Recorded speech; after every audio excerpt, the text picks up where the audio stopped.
जय जिनेन्द्र। वंदे तो सर्वसिद्धे ध्रुवममलमणोवमं गदिं पत्ते वोच्छामि समय पाहुड मृणमो सुध केवली भणिदम। पंच परमेष्ठी भगवान की जय। पिछली पाठशाला में ये बताया था कि जो शुद्धोपयोगी मुनिराज होते हैं वे पुण्य भावों की, धर्म की भी इच्छा नहीं करते। आज ये बताएंगे धर्म के अलावा अन्य की भी इच्छा उनके नहीं होती। क्यों नहीं होती? वो अपने आत्मानंद में ही निमग्न रहते हैं। उनकी किसी वस्तु के ग्रहण का भाव बनता ही नहीं। गाथा नंबर 223 देखिए। अपरिग्रहो अनिच्छो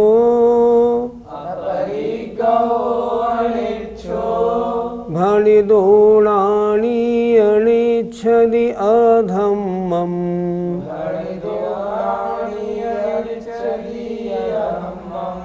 अपरिग्रहो अधम्मस्य जाणगोतेन सोहोदि। बोलिए। अपरिग्रहो अनिच्छो भणिदोणानि अनिच्छदि अधम्मम्। अपरिग्रहो अधम्मस्य जाणगोतेन सोहोदि। अपरिग्रहो अनिच्छो भणिदोणानि अनिच्छदि अधम्मम्। अपरिग्रहो अधम्मस्य जाणगोतेन सोहोदि। गाथा का अर्थ समझते हैं। अपरिग्रहो अपरिग्रही, अनिच्छो इच्छा रहित अर्थात जिसके इच्छा नहीं है। भणिदो कहा है रानी ज्ञानी को, और निच्छदि इच्छा नहीं करता नहीं चाहता, अधम्मम अधर्म को। फिर देखें, ज्ञानी अपरिग्रही है, उसके इच्छा नहीं है और वह अधर्म को भी नहीं चाहता है। पहली गाथा में बताया था वो धर्म को नहीं चाहता, पुण्य को भी नहीं चाहता, यहाँ कह रहे हैं पाप को भी नहीं चाहता। अपरिग्रहो अधम्मस्य, उसके अधम्मस्य अधर्म का अपरिग्रहो परिग्रह नहीं है। जाणगो तेण सोहोदि, सो तेण इसलिए वह जाणगो होदी, ज्ञायक मात्र है। जब अन्य किसी को नहीं जानेगा तब किसको जानेगा? मात्र अपने को जानेगा। और जो अपने को जानता है उसे कहते हैं ज्ञायक, मात्र जानने वाला है बस। फिर देखें, अपरिग्रहो अपरिग्रही, अनिच्छो जिसके इच्छा नहीं है, ऐसा जो रानी माने ज्ञानी है वह अधम्मम निच्छदि, अधर्म को नहीं चाहता, ऐसा कहाँ है? अपरिग्रहो अधम्मस्य, अधर्म का परिग्रह न होने से, सो माने वह, तेण माने इसलिए, जाणगो होदी मात्र ज्ञायक होता है, मात्र अपना जानने वाला होता है। अन्य धर्म अधर्म पुण्य पाप आदि किसी अन्य द्रव्य अन्य पदार्थ अन्य परिणाम का नहीं। अर्थ देखें, जिसके इच्छा नहीं है वह अपरिग्रही कहाँ है, और ज्ञानी अधर्म को नहीं चाहता इसलिए वह अधर्म का परिग्रही नहीं है किंतु ज्ञायक है। गाथा 223 का पद्यानुवाद देखते हैं। होता अधर्ममय है अशुभोपयोग, ज्ञानी न चाहत कभी अग संग योग। ज्ञाता अतः मुनि निसंग कुभोग का है, सच्चा उपासक रहा उपयोग का है। जो अधर्म में होता है उसे कहते हैं अशुभोपयोग, और जो धर्म में होता है वो होता है शुभोपयोग। जरा गाथा को देखें। ज्ञानी कभी भी नहीं चाहता अघ माने पाप के साथ में योग मन वचन काय की क्रिया, अर्थात ज्ञानी कभी भी पाप के साथ मन वचन काय की क्रिया नहीं चाहता। ज्ञाता अतः मुनि निसंग कुभोग का है, इसलिए जो मुनि महाराज हैं, ज्ञानी हैं, वे कुभोग के भी परिग्रह वाले नहीं हैं। कुभोग माने पाप का भोग। वे तो अपने उपयोग में रहने के सच्चे उपासक हैं और वो उसी में रहते हैं। गाथा नंबर 224 देखते हैं। धम्मस्थि अधम्मस्थि,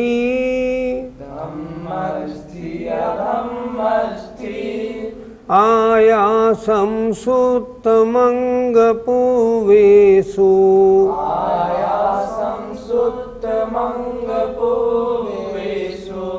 संगम च ताहाणेयम्, दुयमणु अतिरियणेरय्यम्,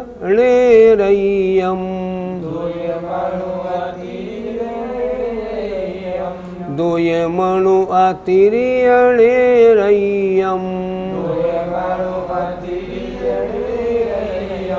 बोलिए।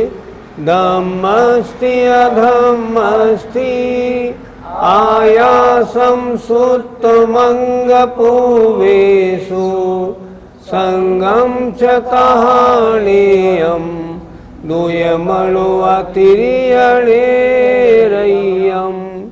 धम्मस्ति अधम्मस्ति, आयासं सुत्तमंग पूवेषु, संगम च ताहाणेयम्, दुयमणु अतिरियणेरय्यम्।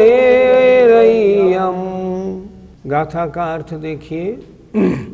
धम्मस्थि धर्म, अधम्मस्थि अधर्म, आयासम आकाश, सुत्तम अंग पुब्बेषु अंग पूर्व का श्रुत ज्ञान, इन रूप संगम परिग्रह। ये भी तो पर वस्तु का ग्रहण है, इसलिए आचार्य ने इसके साथ भी परिग्रह लगा दिया। धर्म द्रव्य, अधर्म द्रव्य, आकाश द्रव्य और अंग पूर्वों का श्रुत ज्ञान रूप जो परिग्रह है। च तहा और तथा नीचे आ जाए। दुय मणु, दुय माने देव, मणु माने मनुष्य, अतिरिय और त्रियंश, नेरय्यम और नारकी की इच्छा नहीं करता।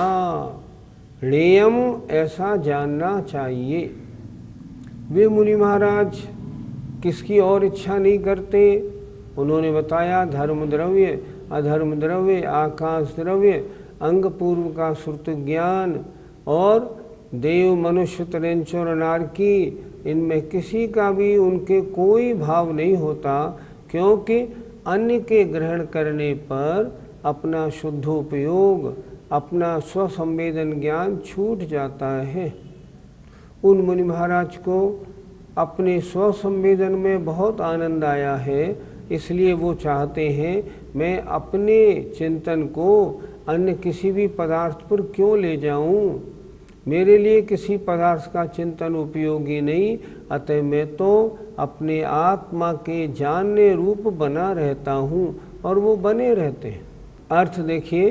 परम तत्वज्ञानी जीव धर्म अधर्म, आकाश, अंग पूर्व का श्रुत ज्ञान, देव मनुष्य त्रियंश नारकी व अन्य परिग्रह की इच्छा नहीं करता हुआ मात्र ज्ञाता ही रहता है। धर्म अधर्म द्रव्य को परिग्रह क्यों कहा? आत्मा से भिन्न जितने भी पदार्थ हैं वे सबके सब परिग्रह हैं। धर्म द्रव्य का चिंतन करना परिग्रह है। मैं धर्म द्रव्य का चिंतन क्यों करूं? मैं अधर्म द्रव्य का चिंतन क्यों करूं? मैं आकाश द्रव्य का भी चिंतन क्यों करूं? क्यों? इनके चिंतन से क्या? मैं तो अपने आत्मा के शुद्ध स्वरूप का चिंतन करता हूँ, ताकि राग द्वेष आश्रम मेरे दूर हट जाएं और मैं मात्र शुद्धोपयोगी बना रहूं। इसलिए इस समय में धर्म अधर्म द्रव्य का चिंतन या अन्य किसी भी पर पदार्थ का चिंतन मुनि महाराज नहीं करते। पंडित जी, चारों गतियों को परिग्रह क्यों कहा? ये भी तो आत्मा से अलग अन्य पदार्थ हैं। मान लो नरक गति का चिंतन करते हैं, नरक गति में ऐसे ऐसे दुख हैं, ऐसी ऐसी पीड़ाएं हैं, नरक गति कैसे प्राप्त होती है, त्रिंज गति के दुख कैसे हैं, त्रिंज गति किन जीवों को प्राप्त होती है, मनुष्य गति के दुख, देव गति के दुखों की चर्चा, मनुष्यों में भोग भूमि और जो देव हैं उनके सुखों की चर्चा। अगर अपनी आत्मा में इन दुख और सुखों की चर्चा को वो ले आते हैं तो अपने आत्म स्वरूप से तो भ्रष्ट या च्युत हो जाते हैं। इसलिए परिग्रह का मतलब है अन्य का ग्रहण, अन्य पदार्थ का ग्रहण। ये भी तो अन्य पदार्थ हुए। आत्मा के अलावा जितने भी पदार्थ हैं सारे के सारे अन्य पदार्थ हैं। मुनि महाराज जब शुद्धोपयोग में हैं तब आत्मा के अलावा किसी भी पदार्थ का रंच मात्र चिंतन नहीं करते, इच्छा नहीं करते। अगर करेंगे ना तो अपने आत्म स्वभाव से च्युत हो जाएंगे, फिर तो आश्रव बंध प्रारंभ हो जाएगा, शुद्धोपयोग समाप्त हो गया। इसलिए वे मुनि महाराज धर्म अधर्म आकाश द्रव्यों का भी चिंतन नहीं करते। पंडित जी, ऐसे ज्ञानी मुनि अपनी आत्मा का चिंतन कैसे करते हैं? वे मुनि महाराज आत्मा का चिंतन कैसे करते हैं? लिखा है समय सार जी में। समय सार जी जैसा अन्य महान ग्रंथ नहीं जो आत्मा के शुद्ध स्वरूप का वर्णन करे। उन्होंने बहुत अच्छी तरह लिखा है, अहमिको खल शुद्धो लिम ममो लाण दंसन समग्गो। मैं एक हूँ, निश्चय से शुद्ध हूँ, लिम ममो ममत्व परिणाम रहित हूँ। अन्य कोई भी पदार्थ मेरा बिल्कुल नहीं है। कैसा हूँ? लाण दंसन समग्गो, मैं तो ज्ञान दर्शन से परिपूर्ण हूँ। तम में ठिदो, मैं उसमें स्थित होता हूँ। तच्चित्तो, मैं उसी रूप होता हूँ। सब्बे एक खदमनेमी, और मैं इन समस्त आश्रव बंधों को दूर नष्ट करता हूँ। ऐसे वे चिंतन वे मुनि महाराज करते हैं और अपने शुद्ध आत्म चिंतन में लगे रहते हैं। और भी ग्रंथों में जैसे परमात्म प्रकाश इष्टोपदेश में आत्मा के बारे में बहुत सुंदर सुंदर गाथाएं दी हैं। अगर ऐसा चिंतन आप में से जो महानुभाव सामायिक करते हों और सामायिक करते समय अगर ऐसा चिंतन करें, कितना आनंद आए। सामायिक शब्द की वास्तविक परिभाषा है समय माने अपने आत्मा के निकट में रहना सामायिक है। अर्थात सामायिक में आत्मचिंतन की प्रमुखता होती है। मैंने सामायिक रोज करता हूँ, तो सामायिक के लिए मैंने क्या किया, विभिन्न ग्रंथों से छत्र चूड़ामणि, नियमसार, समाधि तंत्र, इष्टोपदेश, समयसार, इन सब में से आत्मा को स्पर्श करने वाली गाथाओं का मैंने एक संग्रह बनाया और संग्रह बना के मैंने अपने पास रख लिया है। तो मैं जब सामायिक करता हूँ तो एक एक गाथा का चिंतन और उस रूप मैं ऐसा हूँ ऐसा चिंतन करता जाता हूँ। मुझे तो लगता है वास्तविक सामायिक यही है। और जब आत्मचिंतन होता है तो अन्य कोई भी और किसी प्रकार का विकल्प वहाँ प्रवेश नहीं करता। परिवार संबंधी और किसी संबंधी, किन्हीं मुनिराज संबंधी, किसी भगवान संबंधी कोई भी विचार उस समय नहीं आता। उस समय तो एक ही विचार रहता है, मात्र आत्मचिंतन करना है। आप लोगों को भी एक राय दे रहा हूँ, सामायिक करने वाले जो महानुभाव हैं वो ऐसा एक कागज बना लें और कागज में सारी गाथाएं वो लें जो आत्मा को स्पर्श करती हुई हैं। सब ग्रंथों की छांट लें और जब उन्हें पढ़ेंगे आपको रोमांच हो जाएगा। कि ओहो हमारा स्वरूप कैसा है, आज तक हम क्या मानते रहे, कहाँ भटकते रहे। वास्तव में यही उपादेय है, अन्य कुछ भी उपादेय नहीं। आनंद तो वास्तव में मुनि महाराज लेते हैं जो शुद्धोपयोगी होते हैं, लेकिन उस वैसे आनंद की एक झलक हमको भी मिलती है। हम जब थोड़े से ज्ञान वाले इतना आनंद प्राप्त करते हैं तो उनको मुनि महाराजों को कितना आनंद होता होगा, जिनको निर्विकल्पता है, जिन्होंने अपना परिवार वगैरह छोड़ दिया, शरीर से भी निर्ममत्व पद धारण किए हुए हैं। ऐसे जो मुनि महाराज हैं उनकी महिमा वे ही जाने, उन्हें कितना आनंद मिलता है।